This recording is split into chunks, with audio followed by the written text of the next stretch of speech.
9వ తరగతి జీవశాస్త్ర డిజిటల్ తరగతులకు ప్రియమైన విద్యార్థులకు గౌరవ ఉపాధ్యాయులకు స్వాగతం. పిల్లలు, మనం మన అమ్మా నాన్నలతో కలిసి ఇళ్లలో నివసిస్తుంటాం కదా. అయితే బయట నుండి ఇళ్ల లోపలికి మనం కొన్ని రకాల వస్తువులను పదార్థాలను తీసుకొస్తుంటాం. అవేమిటో మీరు చెప్పగలరా? బియ్యం, కూరగాయలు, సరుకులు, పాత్రలు, నీళ్ళు, ఇటువంటివి మనం ఇళ్ళలోకి తీసుకొస్తుంటాం. అలాగే ఎల్లవేళలా కేవలం ఇంటి లోపలికే తీసుకొని రాకుండా మనం ఇంటి నుండి బయటకు కూడా కొన్ని రకాల వస్తువులను కానీ పదార్థాలను కానీ పంపిస్తూ ఉంటాం. మరి అవేమిటో చెప్పగలరా? ఇళ్లలో పనిచేయడం వల్ల ఏర్పడ్డటువంటి చెత్తా చెదారం కానీ, వాడిన ఉపయోగం లేనటువంటి వస్తువులను మనం బయటకి పంపిస్తూ ఉంటాం. ఇలా వస్తువులను పదార్థాలను ఇంటి లోపలికి తీసుకురావడం, బయటికి తీసుకెళ్ళడం అనేది నిరంతరం మనం చేస్తూ ఉంటాం. అలాగే కొన్ని సందర్భాల్లో మనకు తెలియకుండా బయట నుండి మన ఇళ్ళలోకి కొన్ని రకాల జీవులు వస్తూ ఉంటాయి. అవి కుక్కలు, పిల్లులు, ఎలుకలు. కొన్నిసార్లు మనం అజాగ్రత్తగా ఉంటే దొంగలు కూడా మన ఇళ్ళలోకి రావచ్చు. ఇలా జరగకుండా మనం ఇంటి చుట్టూ గట్టి రక్షణ గోడను, తలుపులను, కిటికీలను నిర్మించుకుంటాం. మన ఇళ్ళలాగానే మన శరీరం లోపలికి కూడా మనం ఆహార పదార్థాల రూపంలో అనేక పదార్థాలను లోపలికి తీసుకుంటూ ఉంటాం.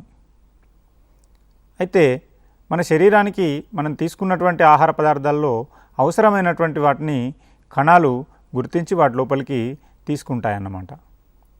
కణాలలో వాటికి మనం తీసుకున్నటువంటి ఆహార పదార్థాల నుంచి ఏ పదార్థాలు అవసరం ఉంటాయో వాటిని గుర్తించి తీసుకునేటటువంటి ప్రధానమైనటువంటి విధి కణాలకు ఉంటుంది.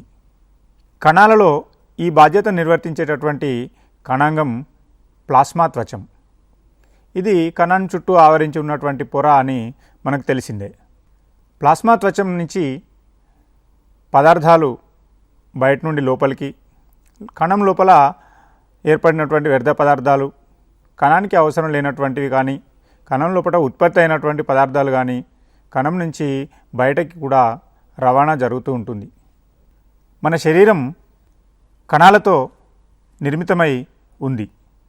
అందుకే కణాన్ని మనం ఇలా కూడా సంబోధిస్తాం. కణం జీవుల క్రియాత్మక, నిర్మాణాత్మక ప్రమాణం అని. ఎందుకో చెప్పగలరా?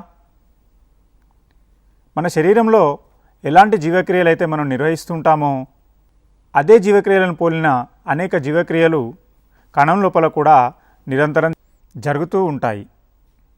అందుకే కణానికి ఈ రసాయనిక చర్యల రూపంలో జరిగేటటువంటి జీవక్రియల నిర్వహణ కోసం కొన్ని రకాల పదార్థాలను లోపలికి తీసుకోవడం అవసరమవుతుంది. కణం యొక్క అవసరాలకు అనుగుణంగా లోపలికి ప్రవేశించేటటువంటి పదార్థాలను గ్రహించడం, అలాగే కణం లోపల ఏర్పడ్డటువంటి పదార్థాలను బయటకు పంపించడం చేసేటటువంటి బాధ్యత ప్లాస్మా పొర మీద ఉంటుంది. ఈరోజు మనం 9వ తరగతి జీవశాస్త్రంలోని ప్లాస్మా పొర గుండా పదార్థాల కదలిక అనే పాఠంలోని ద్రవాభిసరణం అనే పాఠ్యాంశం గురించి తెలుసుకుందాం. కణం లోపలికి ప్రవేశించాల్సినటువంటి పదార్థాలను, బయటికి పంపించాల్సినటువంటి పదార్థాలను గుర్తించి వాటిని రవాణా చేస్తుంది. కాబట్టి ప్లాస్మా పొరని విచక్షణా స్తరం అని కూడా అనడం పరిపాటి.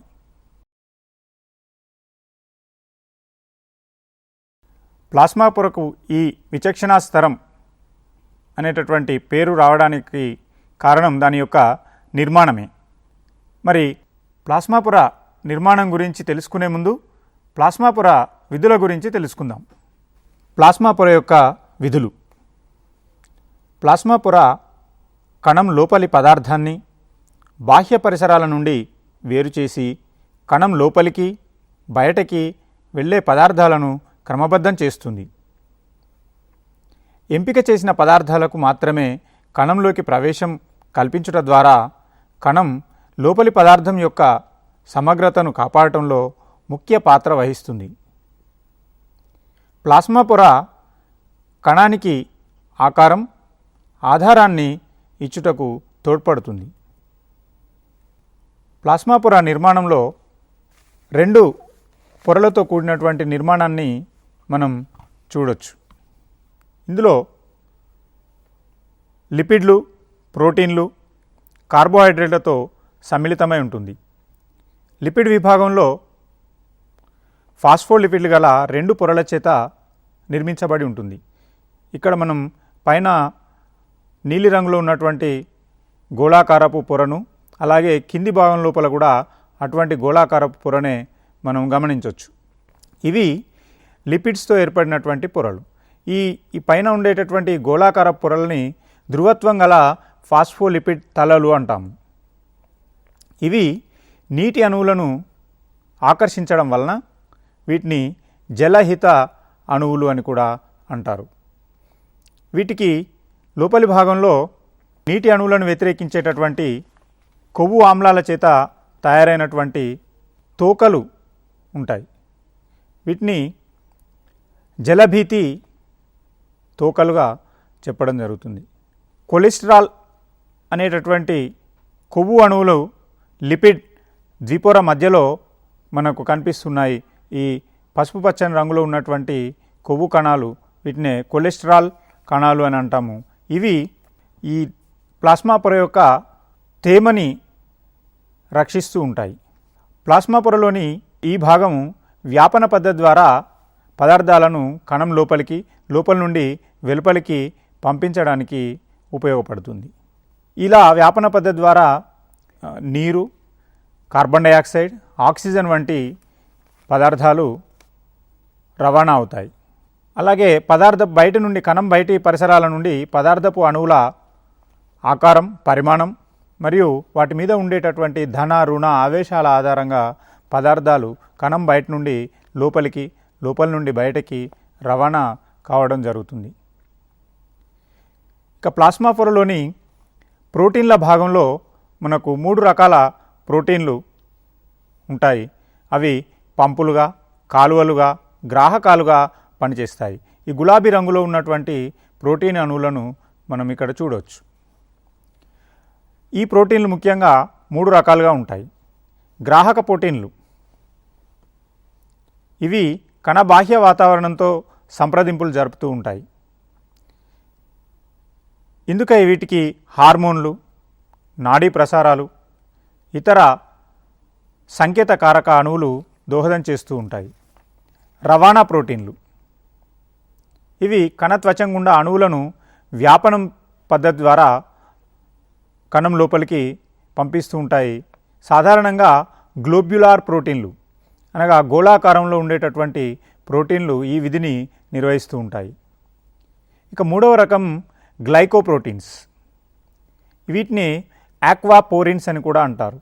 సూక్ష్మమైనటువంటి రంధ్రాన్ని కలిగి ఉండడం చేత వీటిని ఆక్వాపోరిన్స్ అంటారు. ఇవి ద్రవాభిసరణంలో కీలక పాత్ర వహిస్తాయి. వీటి గుండా నీటి అణువులను కణం లోపలికి, కణం నుండి బయటికి పంపించడం జరుగుతూ ఉంటుంది. పిల్లలు, ప్లాస్మా పొర యొక్క నిర్మాణాన్ని మనం తెలుసుకున్నాం కదా. ఇప్పుడు ఈ ప్లాస్మా పొర ద్వారా ద్రవాభిసరణం అనే ప్రక్రియ ద్వారా పదార్థాల కదలిక ఎలా జరుగుతుందో మనం పరిశీలిద్దాం. ప్లాస్మా పొర ద్వారా అల్పగాఢత గల ప్రదేశం నుండి అధిక గాఢత గల ప్రదేశం వైపుకు నీటి అణువుల చలనాన్ని ద్రవాభిసరణం అంటాం. ఇక్కడ మనం వ్యాపనంలో ఎటువంటి పొరను గమనించలేదు. వ్యాపనంలో అధిక గాఢత గల ప్రదేశం నుండి అల్పగాఢత గల ప్రదేశానికి అణువుల చలనం జరగడాన్ని మనం చూసాం. ఇక్కడ ద్రవాభిసరణంలో అందుకు భిన్నంగా ప్లాస్మా పొర ద్వారా అల్పగాఢత నుండి అధిక గాఢత గల ప్రదేశానికి నీటి అణువుల చలనం జరుగుతూ ఉంటుంది. అందుకే ఈ ప్రక్రియని ద్రవాభిసరణం అని పేర్కొనడం జరుగుతుంది. ఈ తొట్టిలోని ఏకరూప ద్రావణిలో ఒక ప్లాస్మా పొర వంటి పారగమ్య త్వచాన్ని ఉంచడం జరిగింది. పెద్దగా నారింజ రంగులో ఉండే ద్రావితం అణువులు ఉన్న వైపు గాఢత ఎక్కువగా ఉంటుంది. అందువల్ల తక్కువ గాఢత గల వైపు నుండి నీటి అణువులు పారగమ్య త్వచం ద్వారా అధిక గాఢత వైపుకు కదులుతున్నాయి. దీని పర్యవసానంగా రెండో వైపు ద్రవమట్టం పెరగడాన్ని గమనించవచ్చు. పిల్లలు, ఈ విధంగా ఒక పారగమ్య త్వచం గుండా అల్ప గాఢత గల ప్రదేశం నుండి అధిక గాఢత గల ప్రదేశం వైపుకు నీటి అణువుల ప్రయాణాన్ని ద్రవాభిసరణం అంటామని తెలుసుకున్నాం కదా. ఇప్పుడు ప్లాస్మా పొర ద్వారా ద్రవాభిసరణం ఏ విధంగా జరుగుతుందో చూద్దాం. ప్లాస్మా త్వచంలోని ఆక్వాపోరిన్ అనే ప్రోటీన్ అణువుల ద్వారా కణం బయట నుండి లోపలి నుండి బయటకు అణువులు రవాణా కావటాన్ని మనం చూస్తున్నాం. ఇప్పుడు వివిధ రకాల అణువులు ఉండటం చేత కణ బాహ్య పరిసరాల గాఢత ఎక్కువగా ఉంది. అందువల్ల అల్ప గాఢత గల కణాంతర పదార్థం నుండి నీటి అణువులు బయటకు రవాణా అవుతున్నాయి. రెండవ భాగంలో కణాంతర భాగంలో అధిక గాఢత మరియు కణబాహ్య పరిసరాలలో అల్ప గాఢత గల పరిస్థితిలో నీటి అణువులు కణం బయట నుండి లోపలకు రవాణా అవుతున్నాయి. మూడవ భాగంలో కణాంతర కణబాహ్య పరిసరాల గాఢతలో పెద్ద వ్యత్యాసం లేనందువల్ల నీటి అణువుల రవాణా నెమ్మదిగా సమానంగా జరుగుతున్నది. ఈ ద్రవాభిసరణ అనేది అన్ని జీవుల యొక్క కణాలలో సాధారణంగా జరిగేటటువంటి ప్రక్రియ. ఇది జీవకణాల్లో ఎలా నిర్వహించబడుతుందో మనం ఇప్పుడు పరిశీలిద్దాం. అందుకు మొక్కలలో ద్రవాభిసరణను గురించి తెలుసుకోవడానికి ఆలుగడ్డతో ఒక కృత్యాన్ని నిర్వహిద్దాం. ఒక ఆలుగడ్డను తీసుకొని దానిలో నుండి ముక్కలు రెండింటిని ఘనాకారంలో ఒకే పరిమాణంలో ఉండే విధంగా కోసి తీసుకోవాలి. వాటి ఘన పరిమాణాలను అంటే పొడవు, వెడల్పు, ఎత్తు మరియు ద్రవ్యరాశిని కొలిచి నమోదు చేసుకోవాలి. అలాగే రెండింటి ద్రవ్యరాశులను కూడా చక్కెర కలిపిన ద్రావణంలో వేయాలి. దీన్ని హైపర్టోనిక్ ద్రావణంగా మనం పేర్కొంటాం. మరొక ఆలుగడ్డ ముక్కను స్వచ్ఛమైన నీటిలో వేయాలి. ఇది హైపోటోనిక్ ద్రావణంగా పేర్కొంటాం. 24 గంటల తర్వాత రెండు ముక్కల ఘనపరిమాణాలు, ద్రవ్యరాశులను మరలా కొలిచి పట్టికలో నమోదు చేయాలి. పట్టికను విశ్లేషించి పరిశీలించిన మార్పులను మరో పట్టికలో నమోదు చేయాలి. పిల్లలు, ఈ కృత్యం ద్వారా మనం ఏం గ్రహించాం? స్వచ్ఛమైన నీటిలో అంటే అల్పగాఢత గల ప్రదేశంలో ఉంచినటువంటి బంగాళాదుంప కణాలలోకి నీరు ప్రవేశించింది. అందువల్ల ఈ స్వచ్ఛమైన నీటిలో ఉంచినటువంటి బంగాళాదుంప ముక్క యొక్క ఘనపరిమాణంలో పెరుగుదలను గుర్తించాము. అలాగే దాని యొక్క ద్రవ్యరాశి లోపల కూడా పెరుగుదలను మనం గమనించాం. అలాగే అధిక గాఢత గల ద్రావణం అయినటువంటి చక్కెర ద్రావణంలో ఉంచినటువంటి బంగాళాదుంప ముక్క యొక్క ఘనపరిమాణంలో తగ్గుదలను, ద్రవ్యరాశి లోపల కూడా తగ్గుదలను మనం గుర్తించాం. దీనికి గల కారణం ద్రవాభిసరణమే. అల్పగాఢత కలిగినటువంటి స్వచ్ఛమైన నీటి అణువులు ఆలుగడ్డ కణాల ప్లాస్మా పొరల నుండి కణాల లోపలికి ప్రవేశించడం ద్వారా ఆ కణాలు ఉబ్బడం జరిగింది. అలాగే ఆలుగడ్డ ముక్క చక్కెర ద్రావణంలో ఉంచినటువంటి దాని కణాల లోపల ఉన్నటువంటి అల్పగాఢత గల ప్రదేశం నుండి నీటి అణువులు చక్కెర ద్రావణం లోపలికి ప్రవేశించడం ద్వారా ఆ బంగాళాదుంప ముక్క యొక్క కణాలు కుంచుకొని పోయి దాని ఘనపరిమాణం తగ్గడం, లోపల ఉన్నటువంటి ద్రవం బయటికి వెళ్ళిపోవడం వల్ల దాని ద్రవ్యరాశి లోపల కూడా తగ్గుదలను మనం గుర్తించవచ్చు. ఇదే విధంగా మన నిజ జీవితం లోపల కూడా మొక్కలలో ద్రవాభిసరణ యొక్క ప్రాముఖ్యతను మనం గుర్తించవచ్చు. మీరు సాధారణంగా కూరగాయల మార్కెట్కి వెళ్ళినప్పుడు, ముఖ్యంగా వేసవి కాలంలో కూరగాయల మీద వర్తకులు పదే పదే నీటిని చల్లుతూ ఉండడం మనం గమనించే ఉంటాం కదా. ఆ విధంగా కూరగాయల మీద నీటిని చల్లడం వల్ల కూరగాయలు తాజాగా మనకు కనిపిస్తాయి. కూరగాయలు వాతావరణంలోని వేడికి కోల్పోయినటువంటి నీరు కారణంగా వాటి యొక్క కణాల లోపల గాఢత పెరిగి అధిక గాఢతకు చేరుకుంటాయి.